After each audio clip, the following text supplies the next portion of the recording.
Terrence McNally. Welcome to Freeform, a world that just might work. I'm going to be speaking today with Lizzie Wade. She's an award-winning correspondent for the journal Science and has been a science writer for years. But we're going to talk about the provocative and surprising ideas in her first book, Apocalypse: How Catastrophe Transformed Our World and Can Forge New Futures. It takes readers on a deep dive into the world of the past and the world of cutting-edge archaeology. And you can learn more at Lizzie Wade, one word, LIZZIE WADE, LizzieWade.com. On Freeform, we explore the work, the ideas, and the lives of individuals that I suspect have pieces of the puzzle of a world that just might work. We look at provocative, new, hopefully enlightening ways to improve things. We look at economics, politics, environment, science, health, culture, all based on the fact that I believe we can do better, and I want to find out how. The show streams weekly on the Progressive Voices Network on TuneIn. Podcasts are available anytime, anywhere. Apple Podcasts, Spotify, most major podcast sites, and at my site, terrencemcnally.net.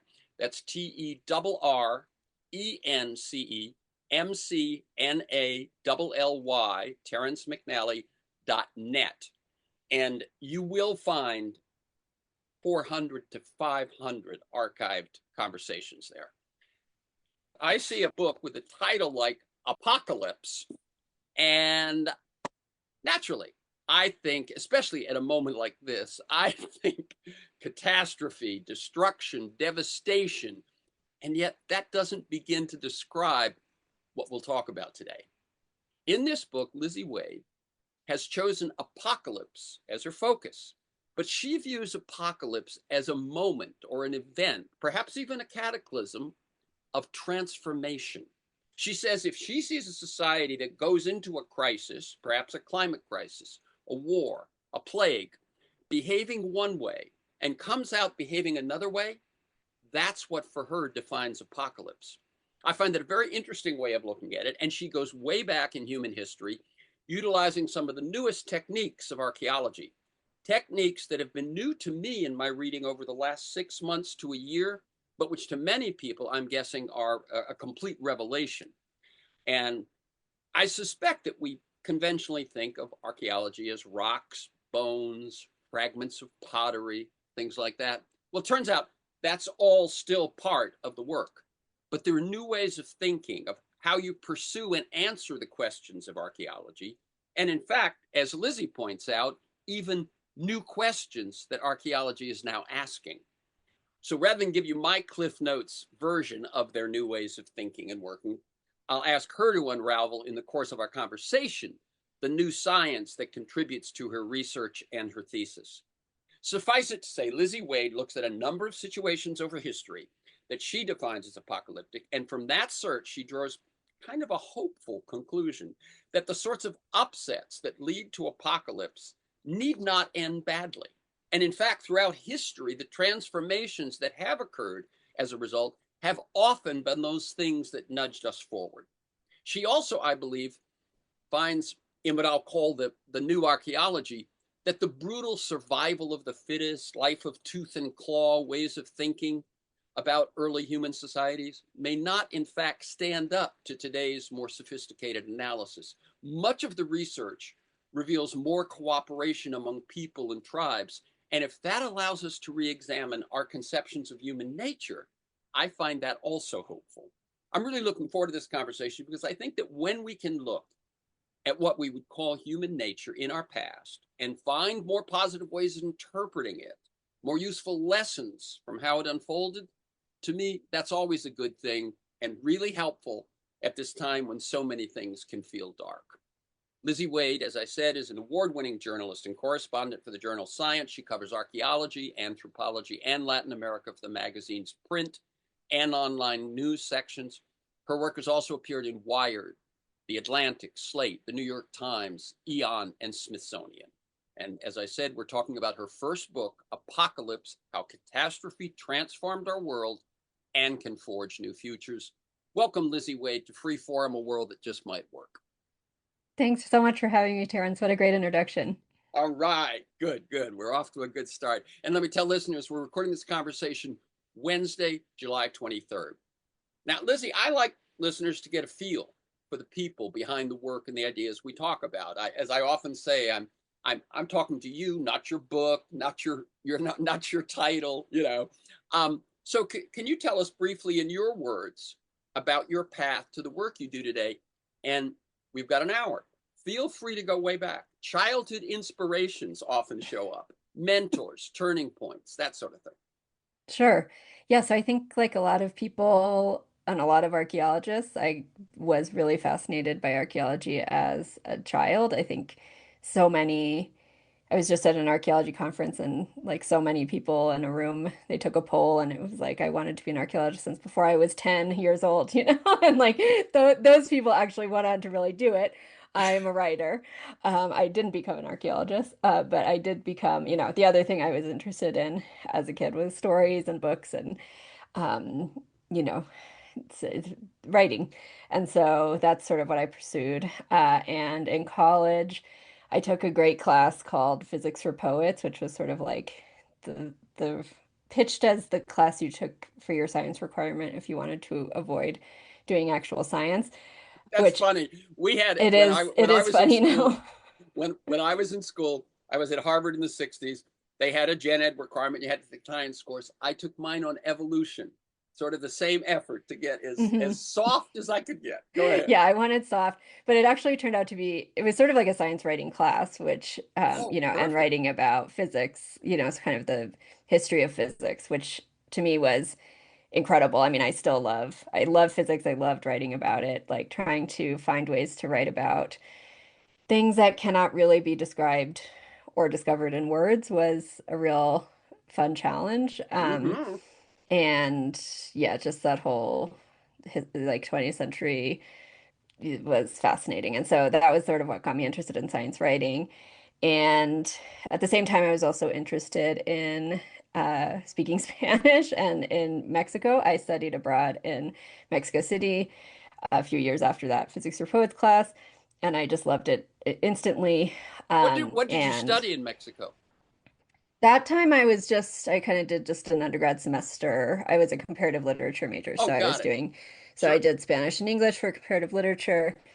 And so that was sort of why it made sense to come Yeah. here for a semester. And then after college, I had a Fulbright to study translation theory, which was also kind of like that had nothing to do with science at all, but it was sort of a similar, you know, sometimes science writing can feel kind of like translation, right? Like it's especially the physics stuff I was doing at the time. And so I lived in Mexico for a while longer. And kind of those two, and then I went back to the US and said, okay, now I have to like make money and get a job, like have a career. And that was not an immediate development, but eventually I did get an internship at Wired and then an internship at Science Magazine, which is where the place that I still mostly write for.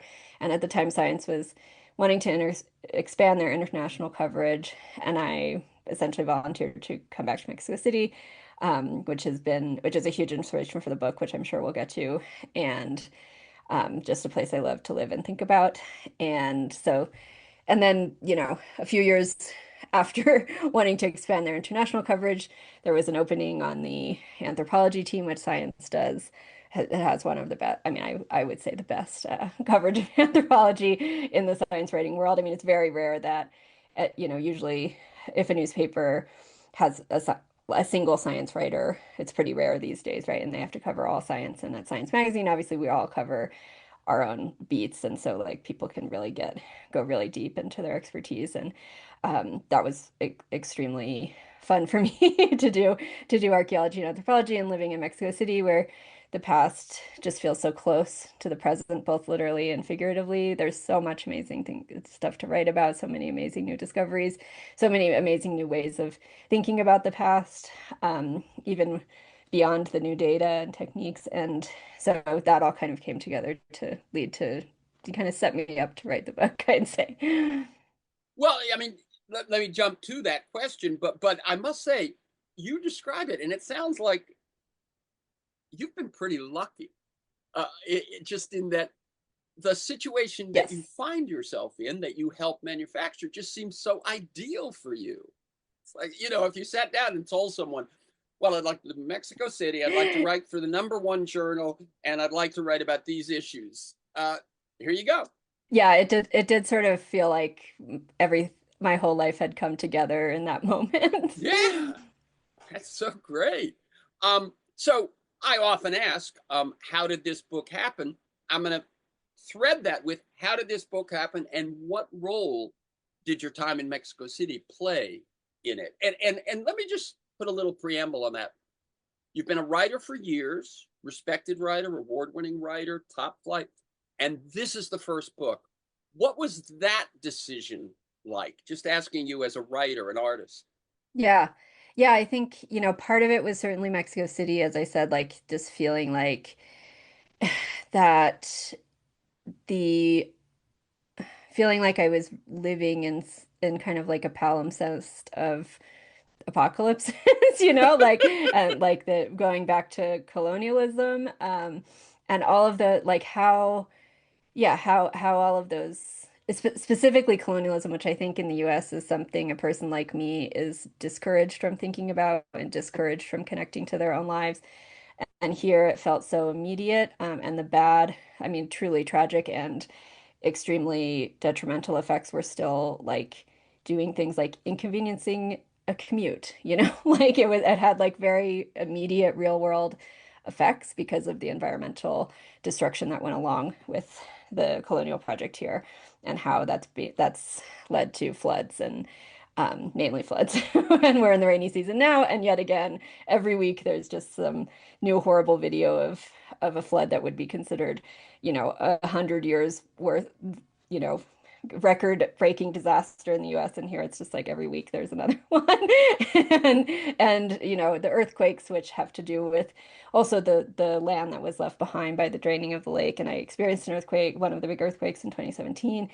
Um, and but also through those experiences, it was always so clear all the bad things that had happened to Mexico City, but it was also so clear what an amazing, alive, experimental, exciting place it was and has been since, has always been and is still and will become. And to me, it was interesting to see how those things, that wasn't an opposition or a contradiction. It was like those horrible things that had happened to Mexico City were part of what made it the amazing place it was, and kind of getting comfortable with that sense that like it wasn't a binary, Yeah. helped me really imagine things in the past differently. And at the same time, I was talking to archaeologists who were actually discovering that very thing about many past societies, that these, really destructive, catastrophic things could happen.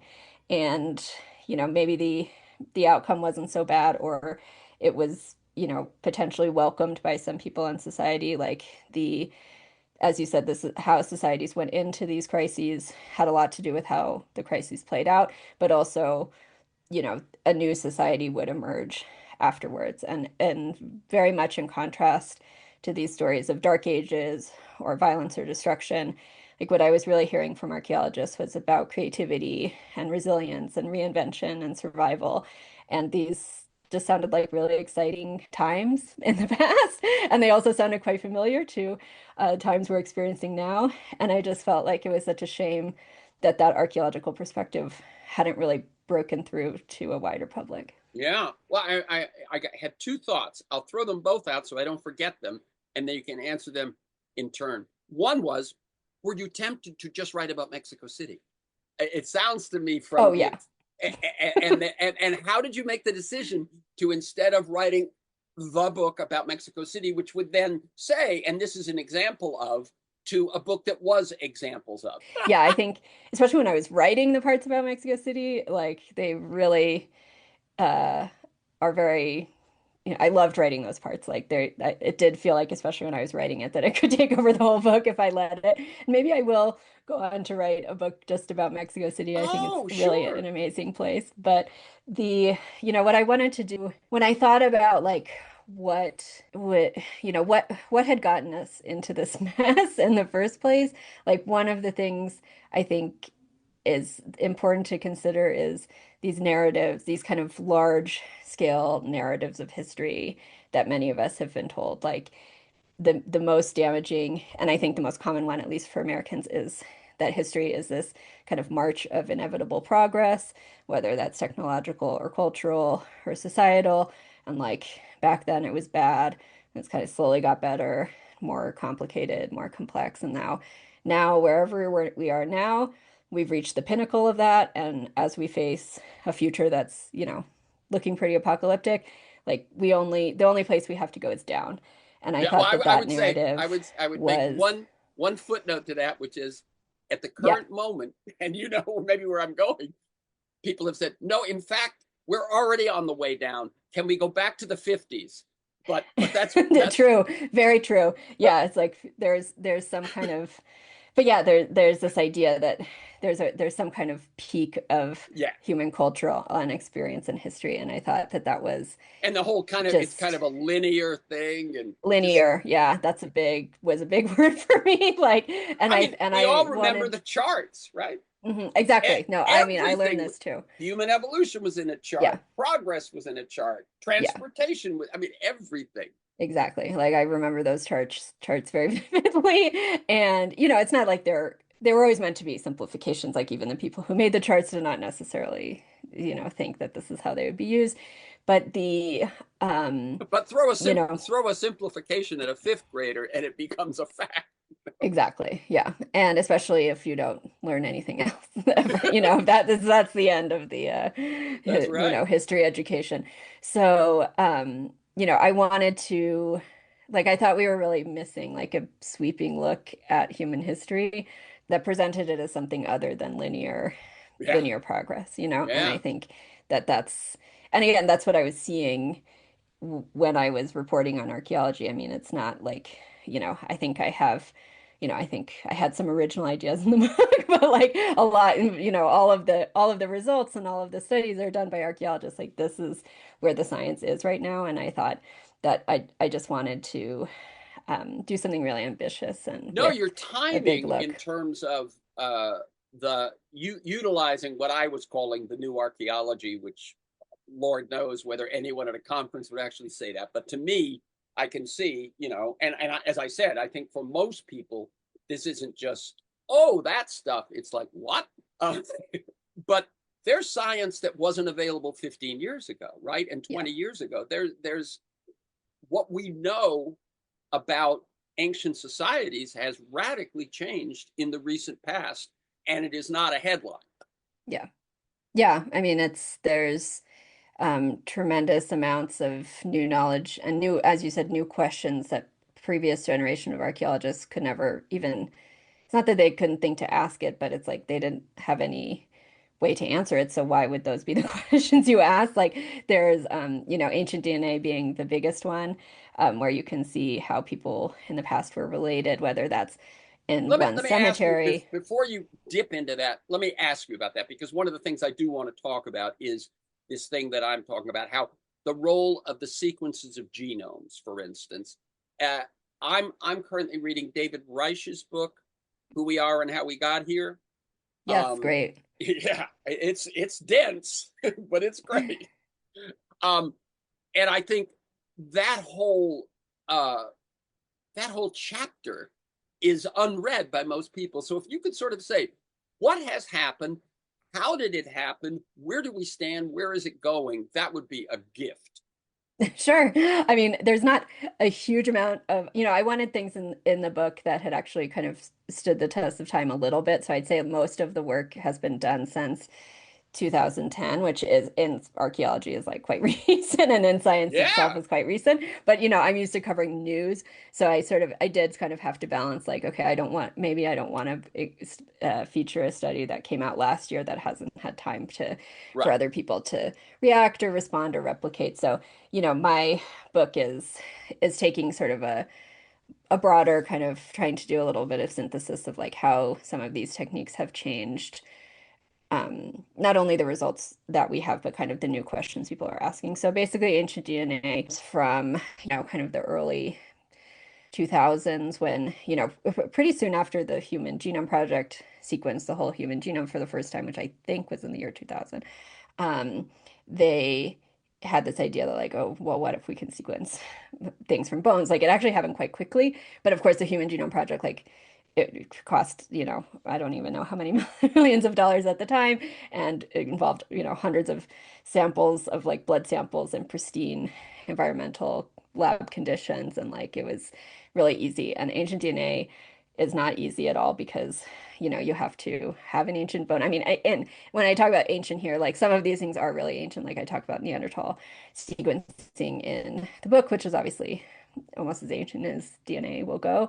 But people use ancient DNA to talk about medieval cemeteries too. So there's like a big range of, Yes, yes. but basically like Ancient any covers a lot of ground. Yes. ancient covers a lot of ground, which it But usually does. your But includes really ancient. yeah, and you can go really ancient. So, but basically, with over time, DNA, a living organism dies. Its DNA right now is in, my DNA right now is in long strings in the nuclei of all my cells. As soon as I die and start decomposing, those DNA strands start breaking apart and becoming much shorter and degraded. So it's like part of ancient DNA is like putting those chains back together. And that was like a real open question whether you could do that or how far back in the past you could do that. Because, yeah, maybe it's one thing to do it 5 years after I've died, it's another thing to do it 40,000 years after I've died, And obviously, environmental factors play a role in colder environments or in caves where, the organic material is protected and decomposes slower. The um, DNA the is more degradation of the intact. DNA will also happen. Yeah. Yeah, it will And the happen other slower. thing is that obviously in those 4,500 years, just pull that one, microbes, insects, all these things, there's a lot of Yeah. DNA there that isn't yours. Yes, a lot of DNA from the environment that isn't yours, and then a lot of DNA from the people who are touching your bones after you die. Who So didn't know it was going today, to matter. yeah. So today, if someone is doing an archaeological excavation that involves human remains, like they will be probably their first thought is like, what if I need to do ancient DNA on this one day? And they will be very careful, and everything will be sterile, and gloves and hair nets and all of it. But a lot of the bones that were sequenced, that were Yeah, you work with among the what you first got. sequence were museum samples. They had been shellacked, varnished, licked, traded. There's just a lot of Contamination. Yeah. a lot of contamination all over them, right? So you had to be very careful. So not only was the question, could DNA survive, but like, could we access DNA from these museum specimens that wasn't contaminated with modern DNA? Both of those questions were unknown when people started. And it turned out that the answer was like, no, it did survive and could be reconstructed. And reconstructing the DNA can means you can reconstruct, small to large family trees, like how people next to each other in a cemetery are related to each other, up to how different species of human in the past, in the very ancient past, were related to each other. And And, you can answer all kinds of different scales of well, I was questions just with going that. to ask you, like the kinds of questions that you can answer because of that. It seems to be one that you point out that's very simple, and I think is a good example is isotopes in teeth will tell you whether someone migrated or not. Explain how that is. Yeah, I love isotopes. I actually think it's even cooler than ancient DNA, although don't tell the ancient DNA people. But basically, the isotopes, ancient DNA can construct relationships through time, right? And isotopes are really great for reconstructing individual lives. So basically, when your teeth are forming, when you're in childhood, um, you they will absorb chemicals from the water you're drinking. This sounds a little ominous, but like every place in the world has kind of a specific, you know, A signature. signal of different kinds of isotope signature, exactly like different kinds of isotopes, and some of those will make their way into your teeth, and so archaeologists can match kind of geological studies of particular places and say, okay, do the isotope in this person's teeth match this place that they were buried? And a lot of the time, I mean, a surprising amount of the time, I think, for people who are not used to thinking of the past as a place of a lot of diversity and movement, like people are moving all the time, right? So like a very easy thing to tell with isotopes. I mean, it's as easy as any of this stuff is. It's very technical and Right. complicated, Yeah. but The guys who is did the like, work didn't think it was so easy. yeah, exactly. But an obvious question you can answer with isotopes in teeth is, did this person die in the same place as they were born? And I think and you can, and then the question that leads from that is then, okay, if not, where were they born? And why did they come to this place? And so Yeah. you can see a lot of movement, a lot of, especially in places in the past big cities that had like extensive trade networks, extensive cultural networks, just like cities today do, drew people in from all over whatever counted as the world at the time for all these different places. You can see tremendous amounts of diversity. And for me, that's another kind of myth about the past that I don't even think it's like, it's not that people it's not necessarily that we learn that the past was not as diverse or mobile or dynamic as the present. It's just that no one ever tells us to think about it. Like Well, if you're no, not that's if you're yeah. not thinking about it, it's really easy to imagine, oh well, England just had English people in it, or the continental US, like the Native American tribes that live there today lived there then, and that was it. And like, but really, there even people in the past, their worlds were so much bigger than we tend to imagine today, so much more interconnected, so much more diverse, and so much more interesting.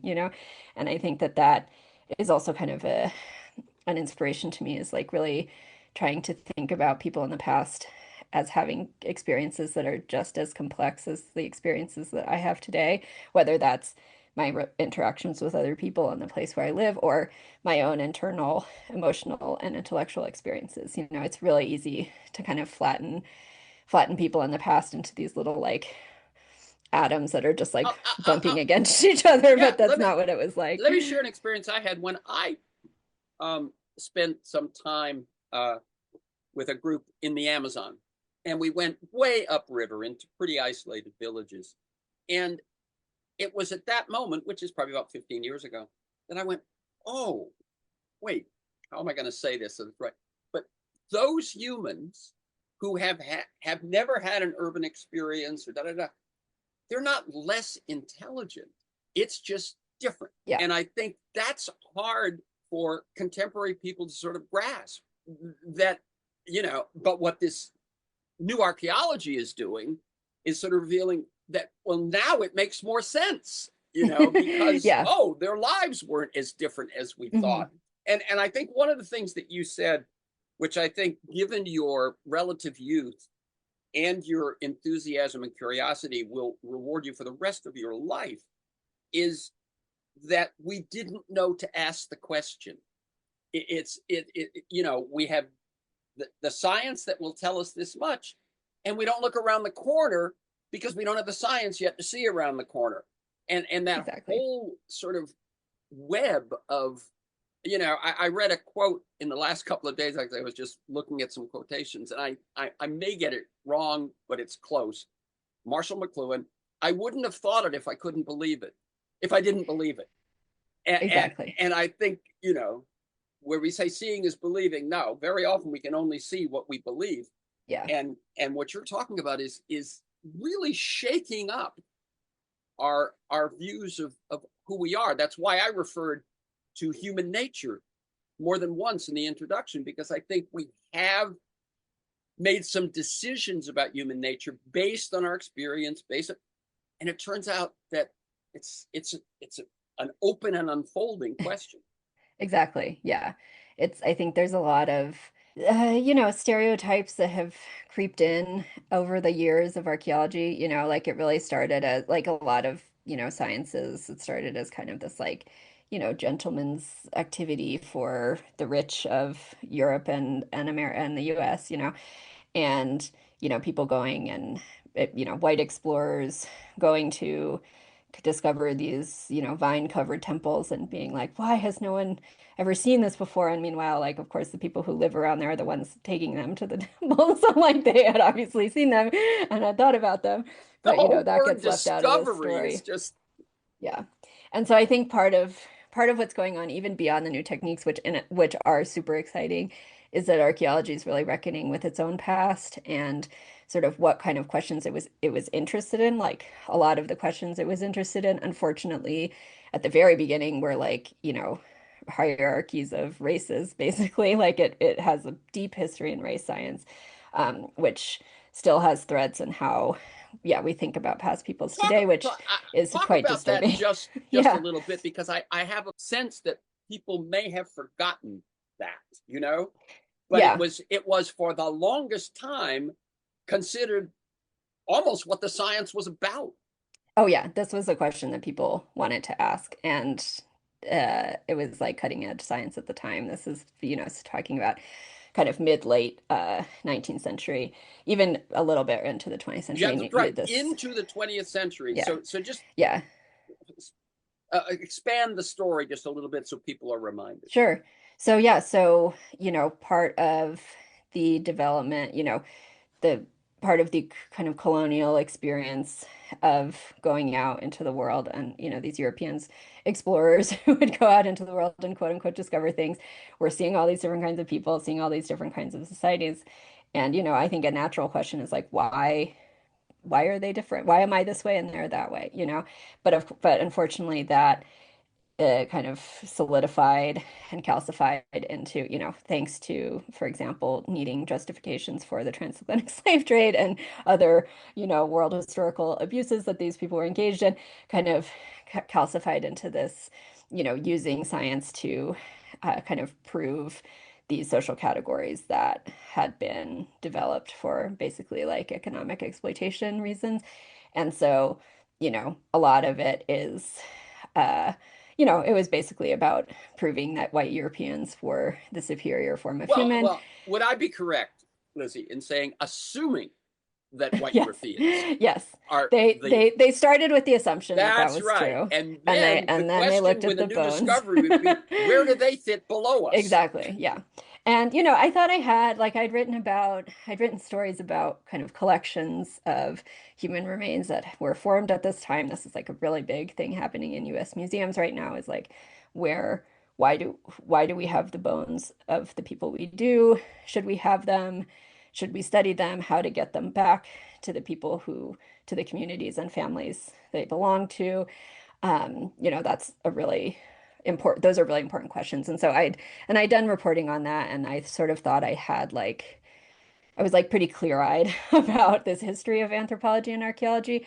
But then But when I was doing research for my book and reading, I actually went back and read a lot of the papers published in the 19th century about the discovery of Neanderthal bones. And I was truly shocked at how racist they were, basically, and how they kind of started from the assumption that, like, yes, we're these skulls look different than the skulls of humans we know today, particularly white European skulls, of course, like that was what they were obsessed with. And, sort of taking those, not only saying, oh, that's different, like that's interesting. Um, People are different, like they sort of said, oh, that's different. They must have been inferior. And like that, and they sort of must have been, and they're not around anymore. So they must have been wiped out by this like superior race, quote unquote, that was coming in to their territory. And I think that that's how so many people still think about Neanderthals, how I thought about Neanderthals before I started doing this work. And I think that, and that's not necessarily like a racist thought to have like in 2025 about Neanderthals, but I was so surprised that you could trace like a direct line back to this really horrific race science and like nobody had told me that that's where it came from, and that and I and and the science that we just talked about is really disproving a lot of those assumptions. But like a lot of these assumptions and prejudices and stereotypes kind of got like implanted. They were kind of the seeds that a lot of the science grew out of. they were the And we're only foundations. They were the exactly. shaky Yeah. foundations on which it was Yeah. built. And so let me you tell sort of, people, let me yeah. tell people this is free forum, a world that just might work. I'm Terrence McNally. I'm speaking with Lizzie Wade. She's an award-winning correspondent for the journal Science, and we're talking about the provocative and surprising ideas, and actually revealing of things that just the general public doesn't know about. That's one thing I think is that your book is one of the I mentioned Reich's book, not as quite as accessible. I think you've done, to make this a lot of new information accessible in a great way. The book is called Apocalypse: How Catastrophe Transformed Our World and Can Forge New Futures. And you can learn more at Lizzie Wade, Lizzie Wade, all one word, WADE, LizzieWade.com. I wanted to say that it occurs to me that someone could hear this podcast so far and say, wow, they're talking about woke science, right? And Yeah. yet what we're talking about is science. Yes. Yeah, exactly. So, all this ancient DNA work, um, one of the first sequences that proved this was sequencing the Neanderthal genome, which of course was really hard because these bones were not well preserved in museums and like full of contamination. It was really a tremendous amount of work and super technical. And, the scientists had no idea what they were going to find. Like that's usually the case in science. They had a hypothesis, which was essentially like Neanderthals and Homo sapiens had very little to do with each other.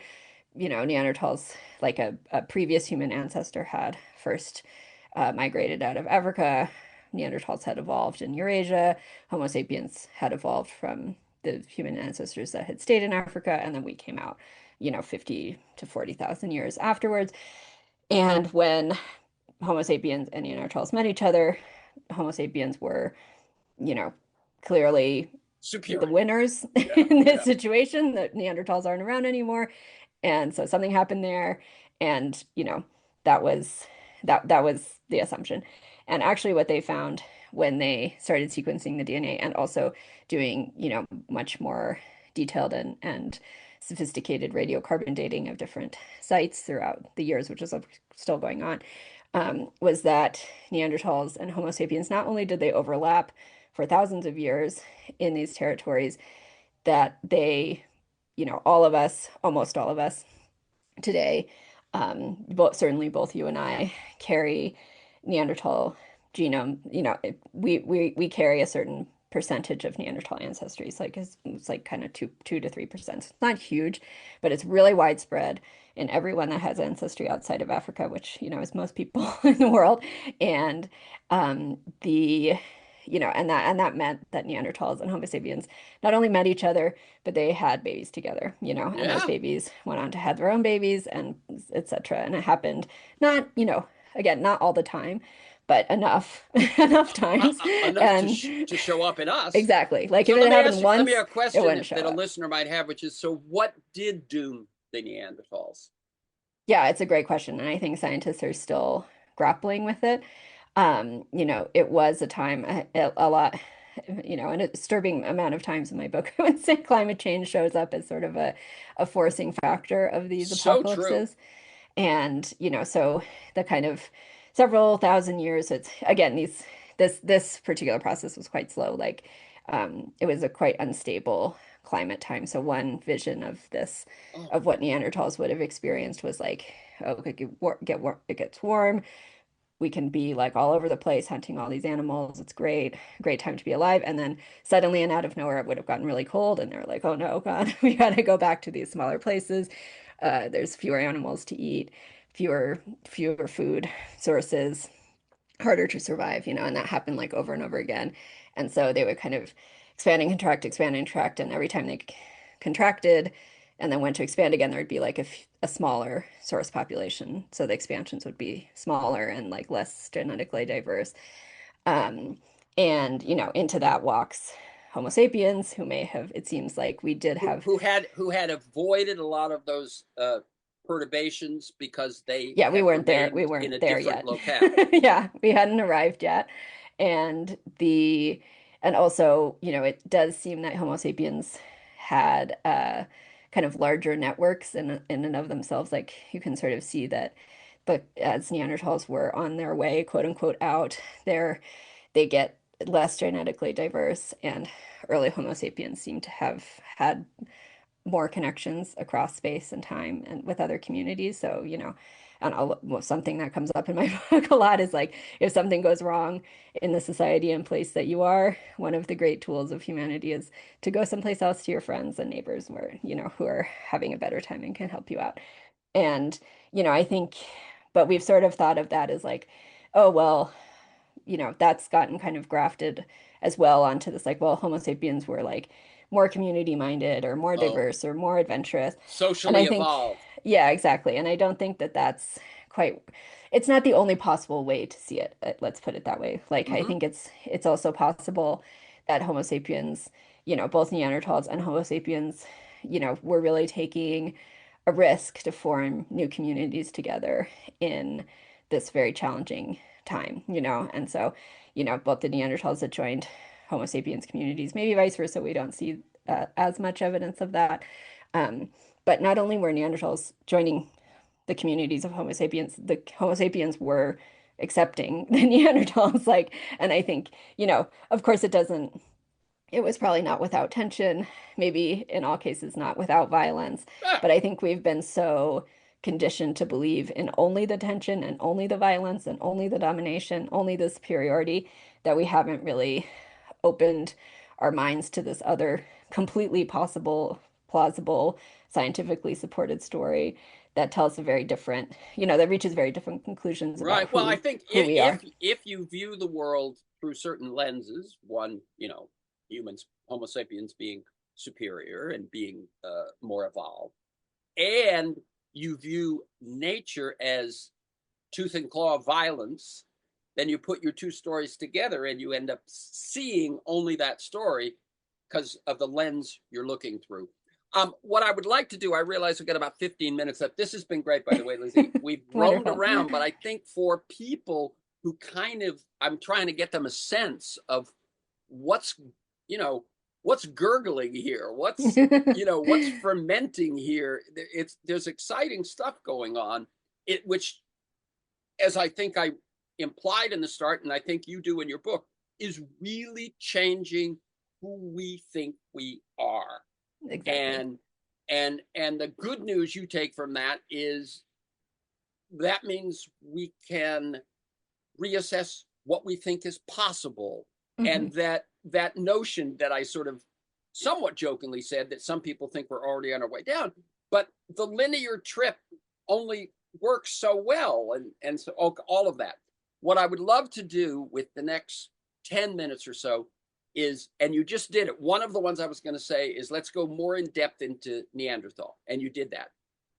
Since we sort of talked about Mexico City and the consequences it still pays for colonialism and so on, could you go into Mexico City more, into that story of, I mean, I think the most amazing thing that I got out of it was that the um, the invaders may have had some willing allies among the locals, which would have never occurred to me. So if you can tell the Mexico City story and then given time, maybe a couple of other of them, so they see what we're Sure. talking about here, both in terms of what happened and how we learned to figure it out. Yeah, totally. Yeah, Mexico City, as I said, was sort of an inspiration for the book and a really key chapter for me, and sort of a key chapter in how I think about the world that we live in today. So we're going like from the earliest story in the book to Right. like the for today's story. Yeah. But basically, like, it's another story like Neanderthals that somehow both these kind of stereotypical um, and often racist narratives have really entrenched themselves in the popular consciousness and imagination, mostly through not through anyone's fault who's learning them. It's just like but one of the mysteries to me living here is like we've somehow gotten stuck with the most boring version Oh, of the story. Like that's the most offensive part to me. Like we just like beyond the racism, like it's that's just right. boring.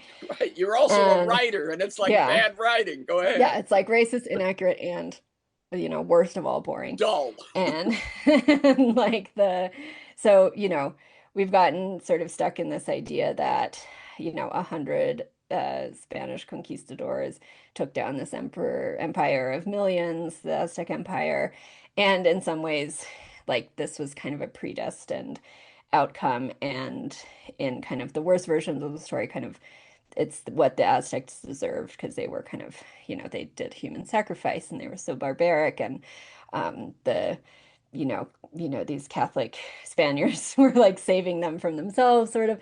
And when you look closer, it turns out that basically none of those things are true, or at least the whole truth. I mean, there were only a few Europeans who came of, somewhere between 100 and 200, I think.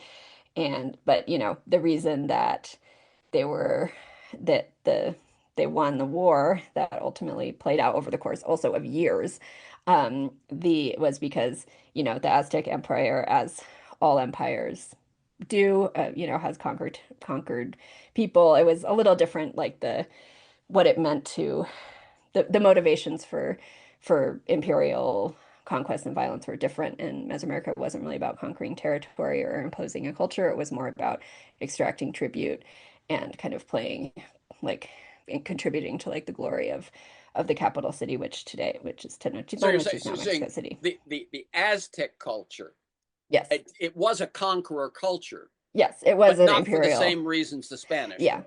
Yeah. Yeah, so it was sort of recognizable, they were mutually recognizable like as the religions, empires, politics, everything. But like, of course, the Aztec Empire and Mesoamerica in general had a very deep and rich political history and political landscape that these Europeans arrived in and really didn't know anything about and never really cared to learn, as you can tell from their accounts. And so basically, the people who had resisted Aztec domination for centuries, mainly the Tlaxcalteca, who now it's the Mexican state of Tlaxcala.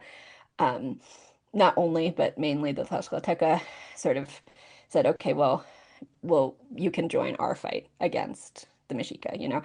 And I think that is a really, for me, that was a really, I had no idea of that Right. about that until I lived here. And even I lived here for years and had no idea about it. Like, it's not really, it's hard to like penetrate people, even my own ideas about the past can be very, um, like it's really surprising when you learn when I learn, and I'm constantly learning that I was wrong about Yeah. things. It's really, If you would, one of the hardest colonizations to deal with is the colonization of our mind. yes, absolutely. And and yeah, it's like infuriates me because it was like this is so much more interesting, and in addition to being the truth, like and and it's so I think and neither am I saying in the book that like that colonialism was not apocalyptic. In fact, I think it was sort of the worst apocalypse that I talk about in the book, like in terms of the death and destruction, um but and also in the scale of transformation, like because if I'm thinking of apocalypses as transformations as they do throughout the book, the world, and apocalypses creating new worlds, right? And so the new world that apocalypse created, the conquest of Mexico, along with the wider colonization of the Americas, the world that created was our world.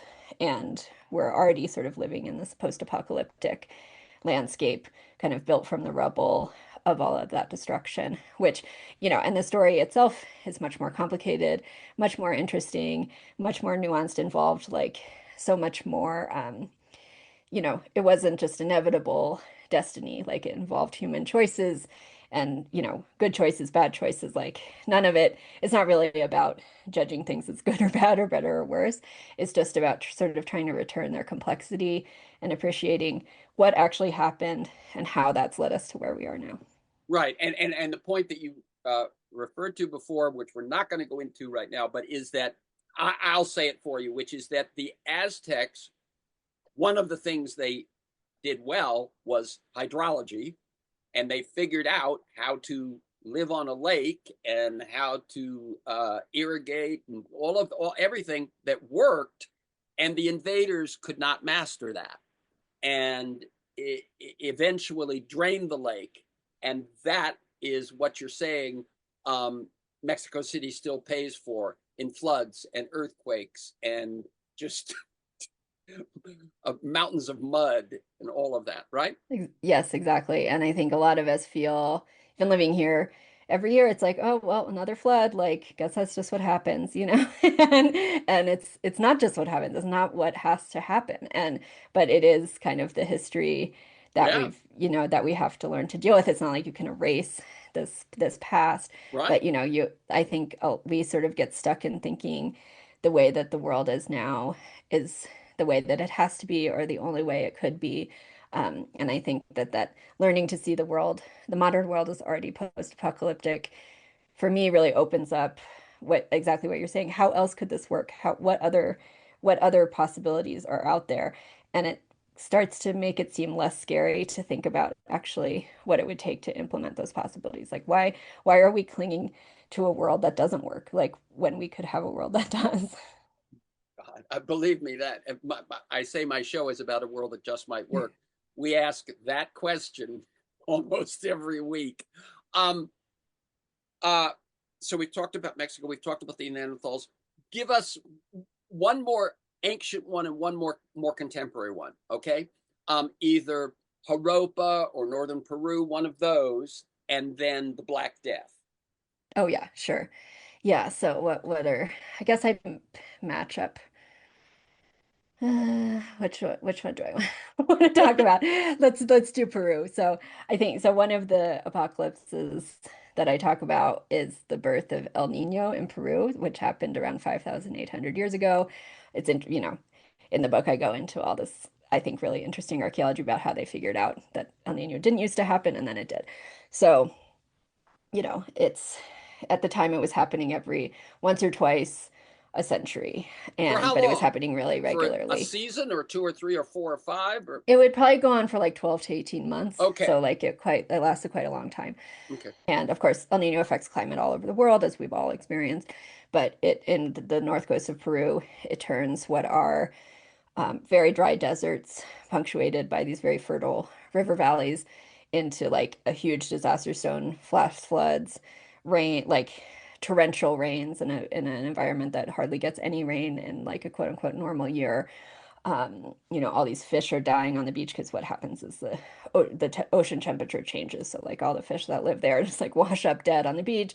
It's like huge outbreaks of disease, really, really destructive. And not it doesn't just happen once, like it happens over and over again. And for me, thinking about these people who, you know, were experiencing kind of a loss of trust in their environment and climate was something I think a lot of us can really relate to today. That like the sense that, oh, the way that things have been are not the way that they're going to be from here on Right, out, and right, I can't always right. Well, I trust mean, this. just the whole notion that we have those 1,000-year floods every other Yeah, year now, right? That's kind of exactly. what you're talking Yeah, exactly. So it's like, oh no, this is happening a lot. about. And what would that feel like? I think that's also like part of what we think is, only happening now, that we have some kind of, unique environmental or climatic awareness because we have climate models and global news or whatever. But I think a lot of people had like similar emotional And experiences and when they what you experienced point climate out change. is that we always have to make adaptations to live. You Yes. know, what will we eat? How will we? How where we? How many? How large will the groups we be that we live together? All those sorts of things, and that the adaptations that worked for northern Peru 5,800 years ago in normal weather suddenly didn't work at all. Yeah. And I think that's the thing that's sort of a theme of the book is like apocalypses really come for society's weak points. Right. Well, another And thing you point out is it's often you point out that divisions in society that in mild conditions didn't cause conflict stress them with disease or climate, yeah. and now under that stress the divisions be turned to ugly. Yeah. And actually in Peru, it was really interesting to me because certainly there have been, and I write about many apocalypses that kind of broke down a complex, big hierarchical society into, something a lot smaller and, separate and localized, which, was not always a bad thing. It could be a great adaptation for the new world. But in Peru, I think on the North Coast, like you could sort of see their weak point when El Nino came was that they were living in really small societies And so, really small villages, like not even villages, like they moved around a lot. And so in some ways they could react very quickly to the change of El Nino, like much faster than I can react to a flood, where Hmm. nobody Hmm. seems to be doing anything about. And like, so they can react very quickly to these environmental changes, but they're very atomized on the landscape. They're very, you know, they probably know other groups, but they're not really working together in a major way. And I think for me, one of my assumptions about collapses, I mean, we call it a collapse for this reason. We think it takes something complicated and breaks it down. And for me, thinking about, okay, if I've completely lost faith in environment, these natural disasters are coming year after year after year, generation after generation, like that's going to create tension, violence, going to stop me from cooperating with my neighbors because I gotta make sure I preserve what I have. And that's actually not what the people Right. of the North Coast did at all. Like they actually came together in some of the new environments that El Nino created, these new wetlands. They started to build some of the earliest monuments in Peru out of the mud El Nino left behind. I think it's probably the archaeologists would never say these were monuments to El Nino. Like I can say that because I'm a journalist. Like I think it's perfectly possible. But I think really what it was like a monument to the cooperation that El Nino made possible. Like Right. people really came together in the face of these new environmental challenges and started creating different kinds of societies that they never had before. And that again was a story, like a version of the story that I'd never heard Hmm. that had actually happened. And like Right. I thought it Right. was just so much more interesting and more hopeful. No, it's fascinating how many times, and it clearly, if you're saying it during this conversation several times, it really is a thread for you, is how much more interesting reality turns out to be than that Yeah, linear, completely. pre-digested sort of thing we had. We've really gotten to the end. I've teased the Black Death. Let me just see if and so I'm not going to ask you to talk about it, but I'm going to say one of the things that is so clear is that you kill half of the population within 4 to 5 years. You create a scarcity of labor, and when labor is scarce, labor has agency.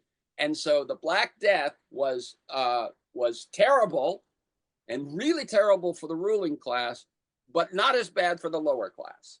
Yeah, I would say like the Black Death itself was worse for the lower class, partially Right. because they had been experiencing actually they had experienced sort of a century of climate challenges, famines, things like this that kind of set you up, childhood malnutrition, inequality like sets you up for a lifetime of ill health, which is something we see today, obviously, in our societies, which are extremely stratified and unequal.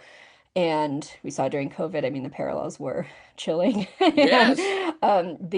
but in the years, actually decades, I mean, it went on for so long after the Black Death, you have all of these kind of elite writers, the people who could read and write and wrote down their experiences. They're complaining for centuries, passing laws about all these like workers who don't know their place anymore. Nobody wants to work. Like they're passing laws to try to get them to accept the wages of 1346, so like the year before the Black Death came. Like it's quite shocking. And just how long that societal disruption went on and that those new tensions um, went on for. I mean, it was like 40 years after the Black Death, like long after everybody who experienced it would have died. Right. Even the survivors, like it was still disrupting society in these ways that, from our point of view or from my point of view today look quite exciting and progressive and cool. Were not experienced necessarily by the people in power at the time. And the people writing Um, the story. the people writing the story. Yeah, so that, you know, you sort of have to see, you have to look at the bones of people who, were in better health in the decades after the Black Death than they had been in the decades There's before. yeah, the poor and Um, working class actually their health yeah, looks better in those remains yeah. than Yeah, and that's prior. not because of the Black Death No. necessarily, but it's just like part of the societal transformation that the Black Death kind of spurred and opened and made possible. And I think that that's one of the things, again, something that I saw over and over again in the book is like apocalypses, not only do they transform societies, like they're the best chance we ever get to change, to radically change a society, just because like everything sort of is up in the air for grabs in Well, these as you say, moments. in an apocalypse, the impossible becomes possible. In an apocalypse, everything is on the table. And I would say, just here's this little bitty thing: we can never get the money to help regular people. Oh, give a lot of money to defense, but we don't have the money for that. The pandemic happens, the money was there. Yeah. We found ways to put the money, get the money moving in society that otherwise, and it just, when I read that line, that's what I thought of. It's like, wait, Yeah. that was impossible yesterday. Now it's Hmm. possible. Yeah, And now it's exactly. impossible again, by the And way, now it's of course. impossible again, Yeah, and maybe more impossible than ever because, of these exactly. backlash dynamics. And for me, it was actually really, I don't know if hopeful is the right word because this was a depressing piece of my book for me, but it was, to see that backlash having this historical antecedent was troubling, certainly, and sad to me. But it made me think that like, oh, this isn't over yet. Like This this is isn't this is gonna keep inevitable. It going. isn't. Yeah. It isn't forever. It's not forever. There's still, it will be going on for decades. Like I probably won't see the end of the ramifications that COVID had on us, just like the people who survived the Black Death wouldn't have seen the end of its effect on that society. It goes on forever and or not forever, but it goes on far longer than the span of a human life, at least, which is what archaeology gives you a chance to examine things beyond the realm of one person's experience, beyond, even the realm of One one lifetime. society's Yeah, experience, yeah, yeah, yeah, yeah. and kind of shakes up those historical narratives. Okay, so listeners, as you can tell, there's a lot in this book. There's a lot of upsetting myths, upsetting perceived realities, challenging ideas. And also, I mean, you will be the only person at your cocktail party or whatever that knows some of the things you know, and you you'll have you'll have tidbits galore. So I really appreciate this. Again, the book is Apocalypse: How Catastrophe Transformed Our World and Can Forge New Futures. That's the hopeful part at the end. We don't know how this turns out, and in fact, that's constantly been the case. The website to learn more is Lizzie Wade, one word, LIZZIE LizzieWade.com. For this conversation and many other interviews, articles, to join me in pursuit of a world that just might work, go to TerenceMcNally.net, TerenceMcNally,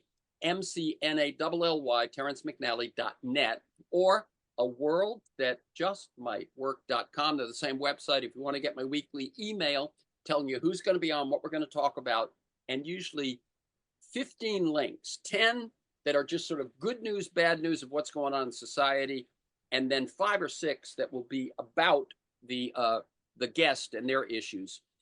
You can email me at TEMcNally, TEMCNALLY at mac.com. You can subscribe and listen to the Freeform podcast at all those podcast sites as well as at my site. You'll find, as I said, years of archives, 400, 500. Naomi Klein, Michael Lewis, Robert Reich, Van Jones, Bill McKibben. It just goes on and on. Doris Kearns Goodwin, Connie Rice. You can also follow me on Twitter at McNally Terrence. And thanks to Keanu Williams in production, George Vasilopoulos at Progressive Voices, and most of all, you, my listeners, please share this podcast widely. And finally, thank you, Lizzie Wade, and keep up your good work.